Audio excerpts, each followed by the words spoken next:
जय भीम, जय भीम आर्मी, जय आज़ाद समाज पार्टी। तो जैसा कि आप सब लोग जानते हैं, आज भूमि अधिग्रहण के खिलाफ जो है मुआवजे को लेकर जो किसानों का आंदोलन था, उसमें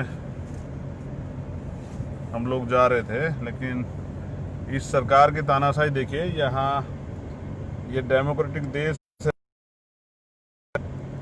में आंदोलन करना, अपनी बात रखना जो है आपका अधिकार है, लेकिन यूपी में आप अभी ऐसा नहीं कर पा रहे हैं। यूपी में जो है आप जब भी, मैं संभल वाले इशू में जा रहा था, मुरादाबाद वाले मामले में जा रहा था, मैं अमरोहा वाले मामले में जा रहा था, उसमें मुझे रोक लेगा। और आज मैं किसान भाइयों के जो किसान जो है इस देश की रीढ़ है, अगर अन्नदाता खुशहाल नहीं है तो देश खुशहाल नहीं हो सकता है। उनकी बात रखने, उनकी परेशानी को सुनने, उस आवाज़ को, उस आंदोलन को मजबूती करने, लेकिन प्रशासन द्वारा जो है लगातार रोक लिया गया है। आप देख सकते हैं पुलिस आगे भी और पीछे भी, मैं आपको लगातार हमारे साथ चल रही है। और पीछे का अगर नज़ारा मैं आपको दिखाऊंगा तो वो बड़ा ही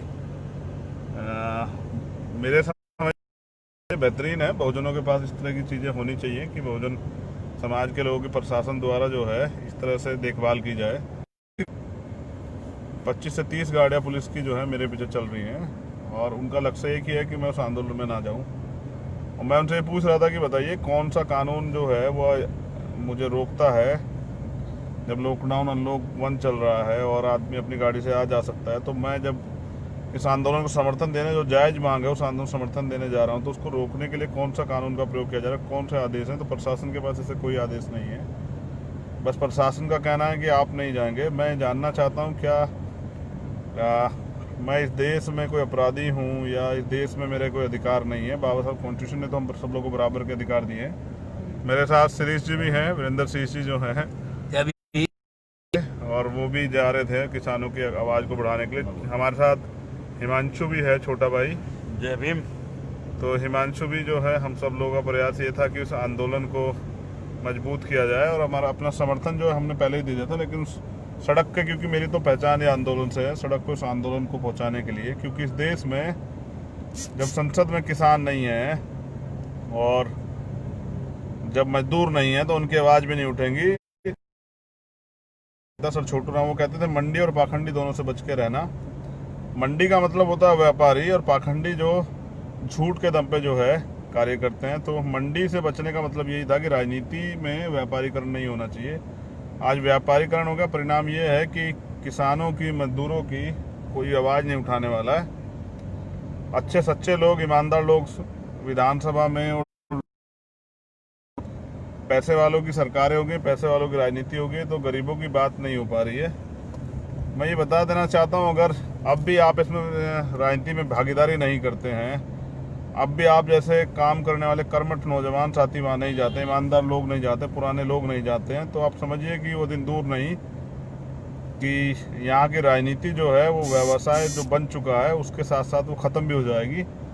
आप यहाँ न्याय की आवाज़ नहीं सकते हैं। आप यहाँ जिस तरह का लॉकडाउन में जो उनका जरिया बना के उत्पीड़न हो रहा है, आप उसे नहीं रोक सकते हैं। जिस तरह से इस देश में दलित, पिछड़े, आदिवासी, मुसलमानों को सताया जा रहा है, किसान जो है वो, फसल का समय था, मजदूर इसलिए बच गया, उसकी भूख से इसलिए नहीं मरा होगा गाँव जाने के बाद, क्योंकि फसल का समय था, गेहूँ पर्याप्त मात्रा में खेतों में खड़ा था। इसी किसान की वजह से बच गया है मजदूर, उनका परिवार। आप समझिए किसान, मैंने कहा कि मुखिया होता है, मुखिया जैसे एक परिवार का कोई मुखिया होता है, तो किसान भी देश का मुखिया है।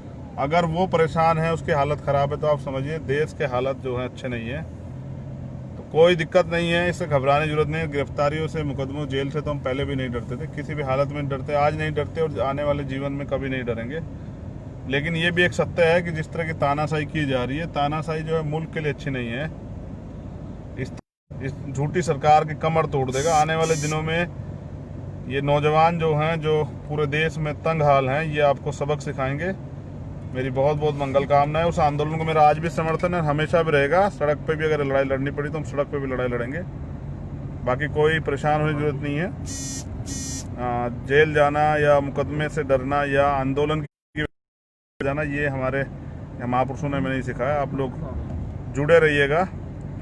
और जहाँ भी आपके पास कोई घटनाएं हो, जैसे बिजनौर की एक बड़ी घटना हुई है, सभी जगह में मामले हो रहे हैं, आप हिम्मत से काम लीजिए और अपने लोगों को न्याय दिलाने के लिए संघर्ष कीजिए। मेरी बहुत बहुत मंगल कामनाएं। लेकिन ये याद मैं फिर कह रहा हूँ कि अगर आप इस लोकतंत्र, मैं कह रहा था आपसे कि ऐसे समय में भी जब इतनी तानाशाही हो और इस तरह से देश को बर्बाद किया जा रहा है, अगर हक की आवाज़ जो है, अपने खिलाफ हो रहे अत्याचार की आवाज़, तो किसानों की, नौजवानों की, गरीबों की आवाज़, महिलाओं के खिलाफ हो रहे शोषण की आवाज़ अगर आप नहीं उठाते, तो ये भी एक तरह से समाज महापुरुषों से धोखा है, गद्दारी है। तो मैं फिर कहूँगा कि नौजवान तो कमर कस के रखें। मैं कल फिर कह रहा था आपसे, कमर कस के रखें नौजवान। हमें किसी भी हालत में अपने मुल्क को बचाना है, अपने देश को बचाना। और देश तभी बचेगा जब इस देश में रहने वाला किसान, मजदूर, गरीब, नौजवान, दलित, पिछड़ा, आदिवासी, मुसलमान, अन्य धार्मिक अल्पसंख्यक और वो लोग जो मानवतावादी हैं, वो लोग सुरक्षित रहेंगे, तभी बचेगा। जिस तरह से आप समझ लीजिए सरकार ने लॉकडाउन को हथियार बना के, कितने इस सरकार को जो है इस बार वोट से जवाब दिया जाएगा। और वोट से जो है इनको जो है सत्ता से बेदखल करके, इनको ये जो अभी तरह तरह के जो है भरम पाल के बैठे हैं, इनको रोड मास्टर बनाया जाएगा। जैसे मान्यवर साहब काशीराम कहते थे, इनको रोड मास्टर बनाया जाएगा, इनको रोड पे खड़ा किया जाएगा। इनको पता लगेगा कि जनता बनाती है, जनता बिगाड़ देती है। तो जैसा मैंने कहा कि किसान जो है, किसानों ने बहुत बड़ी बड़ी और मजदूरों ने सरकारें बदली हैं।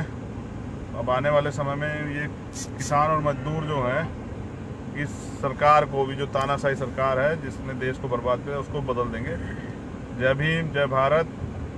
हक की आवाज़ को बुलंद करते रहिए। मेरी बहुत बहुत मंगल कामना सभी साथियों को, चाहे वो गुजरात से जुड़ी हुई भीम आर्मी की आज़ाद समाज पार्टी की टीम हो, या पूरे देश में कहीं से भी, चाहे पंजाब की हो, बिहार की हो, उत्तराखंड से भी जो जुड़ी हुई टीम है, उन सब के लिए मेरी बहुत बहुत मंगल कामनाएं। आप काम करते रहिएगा। चाहे उत्तर प्रदेश की टीम हो, मैंने कहा, तो आप सबके लिए मेरी मंगल कामनाएं। हरियाणा की टीम हो, ख्याल रखिए। जय भीम, जय भारत।